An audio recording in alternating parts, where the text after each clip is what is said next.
Oi, gente, tudo bacana? Bacana é isso, né? Olha, né? Que peso, que coisa maravilhosa. O coro e a Orquestra Sinfônica do Estado de São Paulo. E olha, isso é ensaio, mas é magnífico, fascinante.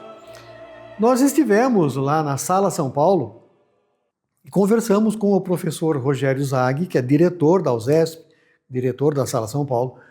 Nós exibimos isso em maio. Como foi uma conversa muito prodigiosa, muito interessante, nós dividimos em duas partes. A primeira parte você assistiu dia 30 de maio, porque o professor falou mais especificamente sobre a Sala São Paulo.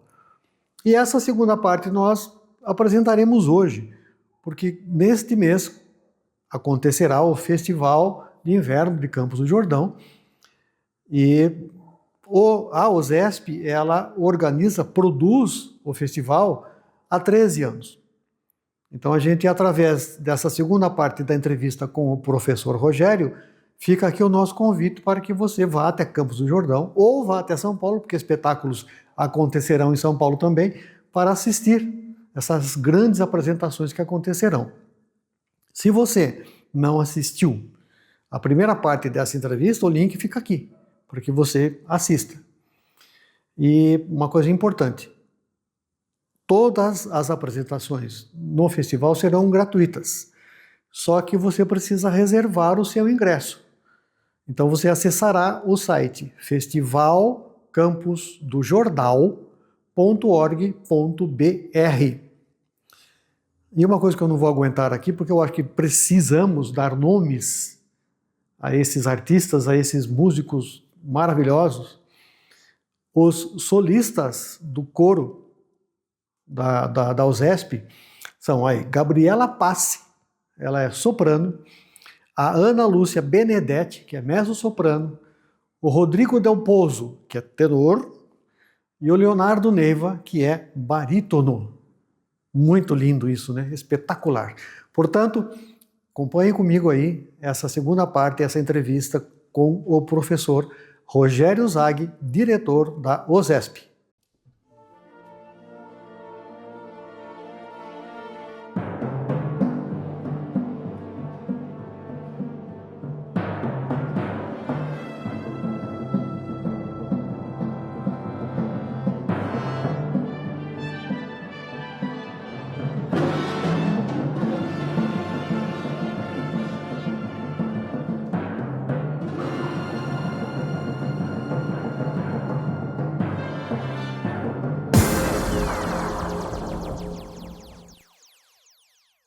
Olha, a gente veio falar de música de Sala São Paulo, desta maravilha que é a USESP e a Sala São Paulo, porque, gente, é muito grande quando a gente fala da USESP, quando a gente fala da Sala São Paulo, há de se enaltecer a grandeza disso tudo, e aí a de vocês, porque sem um humano nesse contexto, sem dúvida, né, tudo fica sem vida, básico. Então, assim, o trabalho que vocês fazem é um trabalho muito, mas muito importante para o país, para nós, cidadãos. O entendimento do Rogério, a competência dele, ela começa lá na escola básica com piano, porque ele é pianista, aí ele faz, né, toda uma carreira de educação, de formação mesmo, de bacharelado em todas elas, de pós-graduação. Ele estudou na Unicamp, em artes. Hoje aqui o senhor tem acúmulos de funções, né? O senhor é diretor da academia, coordenador educacional e também é diretor pedagógico do Festival de Campos do Jordão. Que também está nas mãos de vocês, né? Há uns 10 anos, 12 anos. Há 12 anos, há 13 anos. 13 anos. Vocês é que cuidam do Festival do Campos do Jordão também, além dessa magnitude aqui.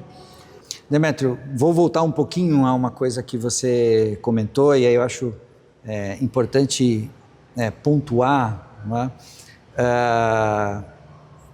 Claro, eu fiz uma jornada dedicada à música, porque a minha paixão sempre foi o piano, né? Comecei a estudar com 8 para 9 anos e desde então nunca mais parei.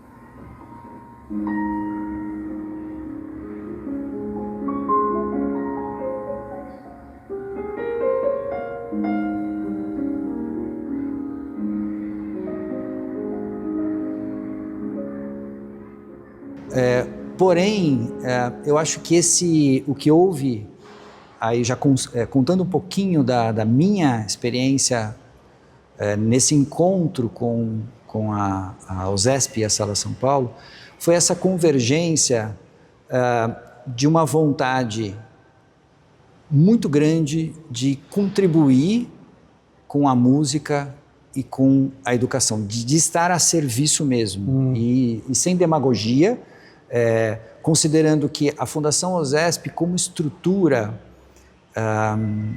desde o início muito bem montada, ali em 2005, né? Quer dizer, a sala nasce em 99, acontece a reestruturação da orquestra, mas a Fundação USESP, que vai gerenciar esse equipamento chamado OSESP, a orquestra é a Orquestra Sinfônica do Estado de São Paulo, e com isso o equipamento também em Sala São Paulo, a fundação nasce em 2005, então estamos falando aí em 20 anos de Fundação USESP. Então o meu encontro com a Sala São Paulo aconteceu antes, então eu já vinha assistir concertos aqui em 2000, não cheguei a assistir o concerto de abertura, mas 2000, 2001 eu vinha sempre, e sempre andava por aqui manifestando, falando em voz alta, gostaria de um dia trabalhar aqui todos os dias. E isso aconteceu. E no final das contas, quando eu digo essa convergência, a convergência é para buscar soluções do ponto de vista técnico, soluções bem pensadas para todas as questões que envolvem a educação musical no país. E eu poderia te dar centenas de exemplos de projetos que a Fundação USESP, pela sua estrutura de um corpo técnico, eu não falo de mim, eu falo de todo um grupo de pessoas, diversos departamentos, cada um com a sua especialidade, mas com muitos músicos aqui presentes também na área de gestão. São vários departamentos que têm músicos gestores, que começaram na música e assumiram a gestão e se especializaram na gestão, estudaram para isso.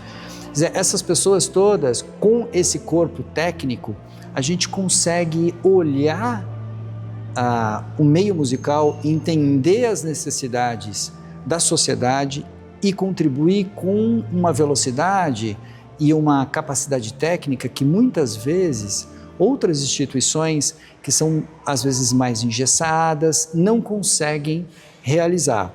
Então essa dinâmica de trabalho da Fundação USESP sempre me agradou desde o início. Então eu me considero alguém que está a serviço de buscar solução para os problemas.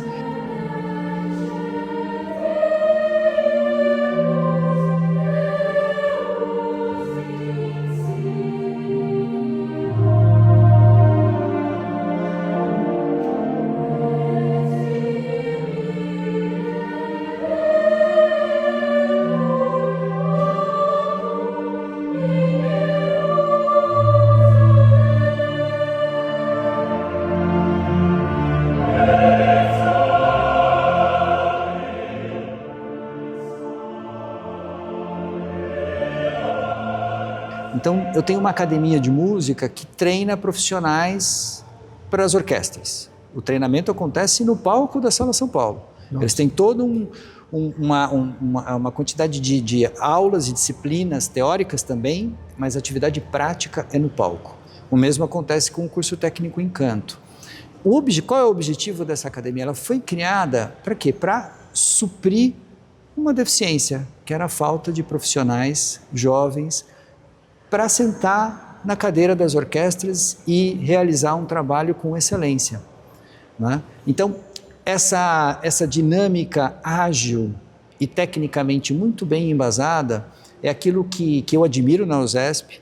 Eu me sinto orgulhoso de fazer parte desse processo, de poder contribuir, e a USESP não para, porque se lá atrás, em 1999, ela começou um processo de construção de um prestígio artístico de alto nível e que alcançou um nível internacional muito rapidamente, logo na sequência, menos de uma década, já investindo pesadamente na educação, se tornou uma referência em educação e informação. São 25 mil alunos da rede pública que vêm assistir concertos aqui todos os anos. E a gente dá mais um passo, que é o passo do social, oferecendo bolsas de estudo, auxílio financeiro para crianças e jovens, para que eles possam usufruir da educação musical aqui dentro. Até porque é fundamental que vocês tenham esse entendimento, esse compromisso, essa responsabilidade e essa atitude. Sim. Porque um projeto dessa magnitude há de se entender, né, o social, sim, o ser humano, a criança, o jovem, que necessariamente todos nós, indiscutivelmente, precisamos dessa base, dessa orientação. E sem dúvida alguma, a arte, a música, o teatro, a dança, a história humana, ela é contada por essas artes. Então você estudar, saber. E outra coisa também, que tem que ralar, gente. O professor é pianista. O cara estuda pra caramba. O músico estuda muito. Sem dúvida. Porque eu tenho muitos amigos músicos, graças a Deus, e até um tempo atrás, assim, você faz o quê? Eu sou músico. Você é músico? E você trabalha onde? Graças a Deus eu nunca mais ouvi isso, mas isso é um absurdo. Porque o tanto que vocês se dedicam a entender e manifestar, porque tem essa coisa da alma também. E quando você sugere isso para alguém, criança, olha, ouso dizer que a alma dessa pessoa será diferente se ela não tivesse essa oportunidade. E que vocês estão dando 25 mil, eu não tinha noção da extensão desse número. Sim, esse é o programa Descubra Orquestra. Nossa! A gente traz 25 mil crianças aqui todos os anos. Estamos perto de bater ali 1 milhão de crianças que vieram aqui desde o início do projeto. Olá, tudo bem? Eu me chamo Davi. Eu sou o Pedro. Eu sou a Bruna. Somos do coro infantil da USESP. Eu acho que mais um ano a gente chega nesse número. Mas, Demétrio, ainda é pouco. Ainda é pouco. Sem dúvida. Gostaríamos de fazer isso todos os anos. 1 milhão por ano, quem sabe. Para isso a gente precisa de orquestras fortes. E orquestras fortes precisam de técnicos, de gente especializada, mas também preciso lembrar aqui a parceria que a gente tem, por um lado, fundamental com o governo do Estado de São Paulo, é absolutamente essencial com a Secretaria de Cultura, Economia e Indústria Criativas. Essa parceria ela é muito frutífera, ela tem sido cada vez mais presente, né? E também, por um outro lado, complementando essa estrutura toda, a parceria com as instituições privadas, a parceria com empresas privadas que entendem aqui na Sala São Paulo um local de valor.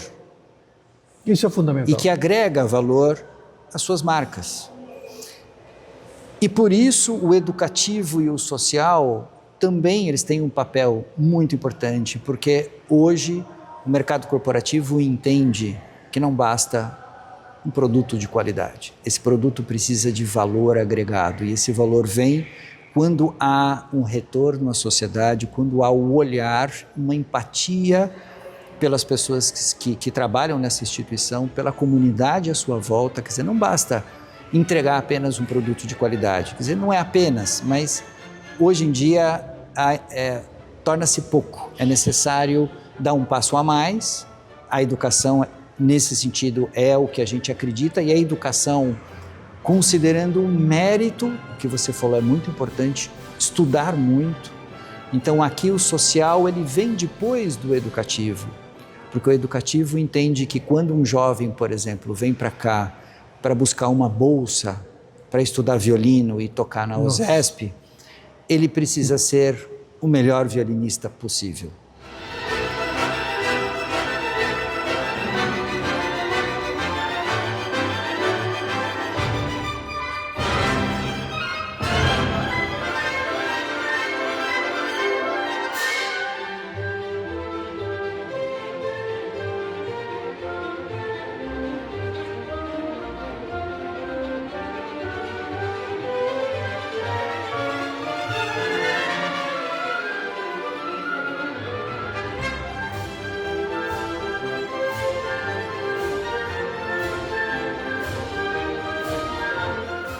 É, E passar... senão não vai entrar, cara. Senão ele não vai entrar. Não vai entrar. E aí ele vai passar por uma série de testes, depois que ele é aprovado, aí ele passa a receber a bolsa.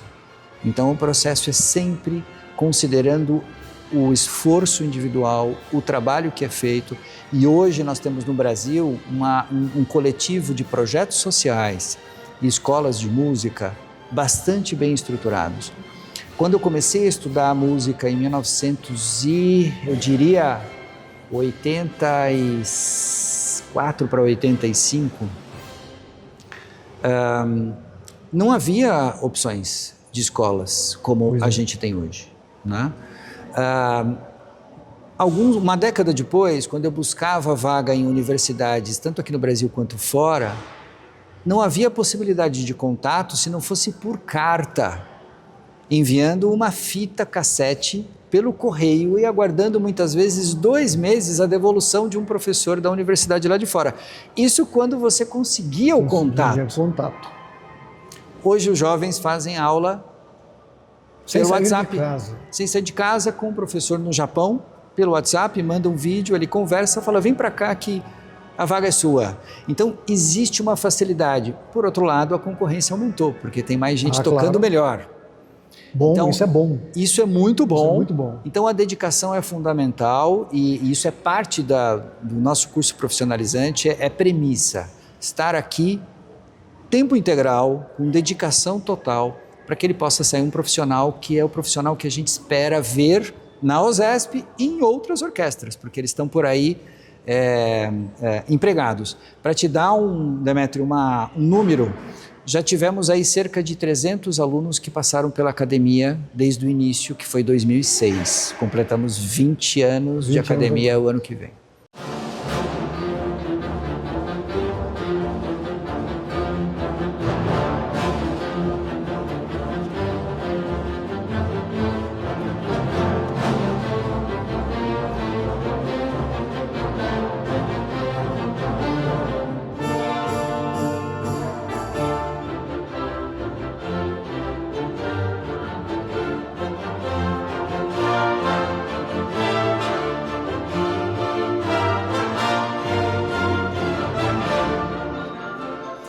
Hoje, se você for assistir qualquer grande orquestra brasileira, Filarmônica de Minas Gerais, Teatro Municipal, Filarmônica de Goiás, Porto Alegre, Bahia, qualquer uma delas, você vai encontrar entre 10 e 15 ex-alunos da academia como profissionais efetivados nessas orquestras. Graças a Deus. Então, professor. é uma profissionalização de fato que acontece, mas acontece com muito sacrifício, com muito esforço.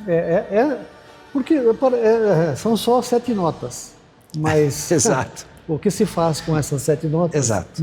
Meus amigos, e como público, nós estamos vindo, estamos assistindo mais concertos, participado, entendendo melhor, né, o porquê do silêncio, o porquê do solista, o porquê do coral. Como é que está esse reflexo?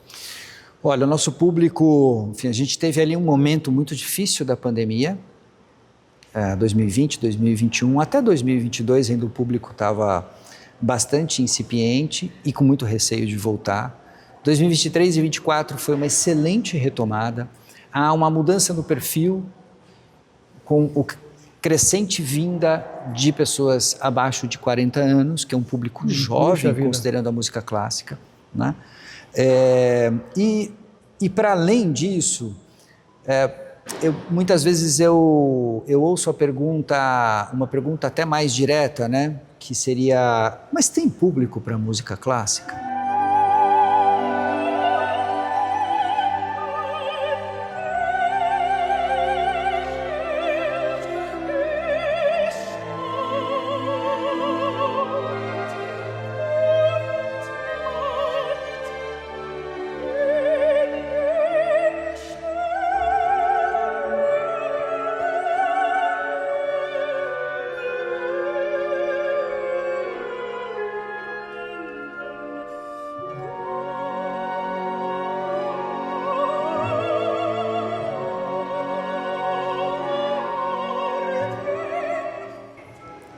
E aí eu vou te dar um número que é referente aos projetos que eu coordeno.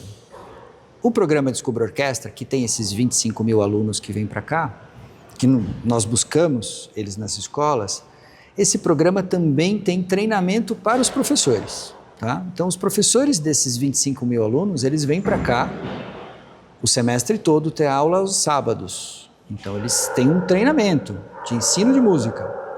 E aí eles repassam, multiplicam aos seus alunos e os alunos vêm para cá. Então a gente tenta fechar esse ciclo, né? De passamos para o professor repassa os alunos vêm para cá e completam a sua formação. Isso acontece há 20 anos. Um dado desse ano, eu abri inscrições em fevereiro, eu tinha 500 vagas, eu tive 800 inscritos.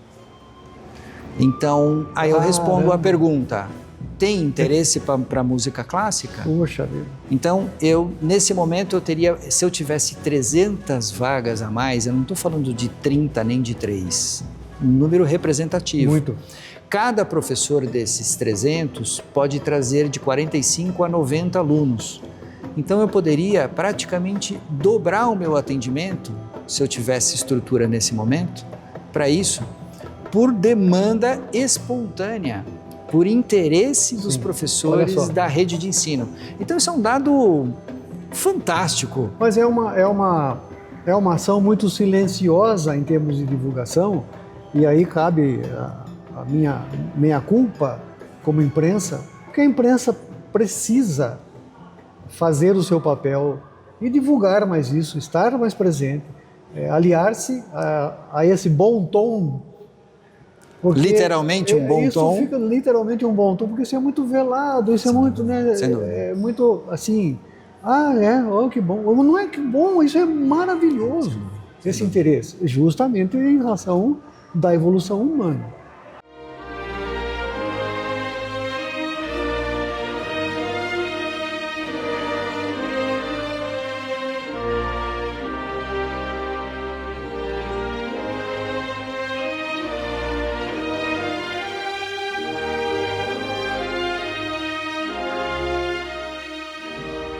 Muito bem, vamos dar uma pausa na entrevista com o professor, porque eu quero reforçar para que você vá até Campos do Jordão, acompanhe o festival. Ele acontecerá do dia 5 de julho ao dia 3 de agosto.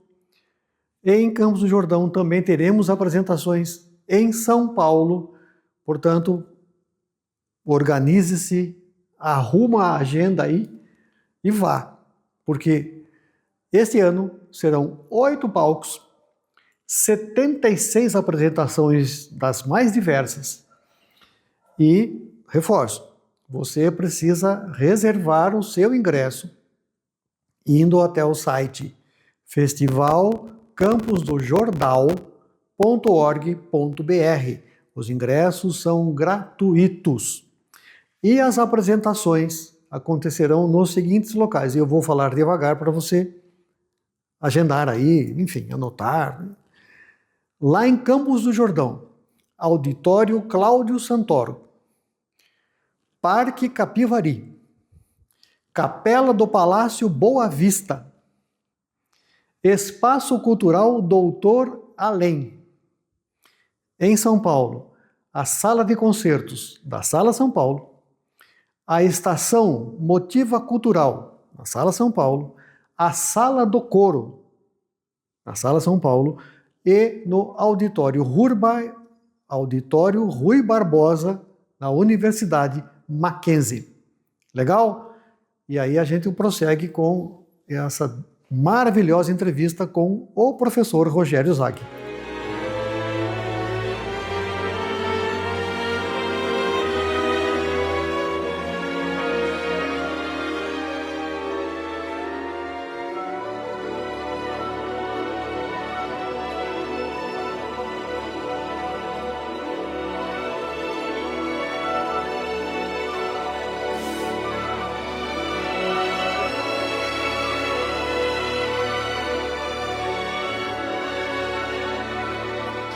Professor Rogério, muito grato pelo senhor nos receber. Obrigado pelo seu tempo. Tempo é uma coisa importante para a música. Totalmente Obrigado importante. pelo seu tempo. Fábio, muito obrigado. Fábio da assessoria de imprensa, que também nos recebeu aqui. Os endereços estão correndo aí para que você se sinta mais motivado ainda a vir conhecer, participar, ouvir, porque, olha, é sensacional. Muito obrigado. Eu agradeço, estou à disposição para quando vocês quiserem vir, se quiserem em algum momento algum espetáculo, estarei aqui. Convido ao público que está assistindo de casa que venha conhecer esse espaço maravilhoso. É um equipamento do Estado de São Paulo que é de todos nós. Isso. Ele está aqui para ser usufruído, para ser vivenciado, para ser conhecido, para ser um momento de lazer, né? Para tomar um café, ouvir uma boa música, bater um bom papo, como nós tivemos Sim. aqui, né, com a convite do Demétrio. E é isso, aproveitem esse local cultural do Estado de São Paulo. Maravilhoso. Gente, continua aí. Obrigado pela sua participação, tá? Porque venha. Sala São Paulo. Venha. Vale muito a pena. Um beijo. Obrigado, professor. Muito obrigado.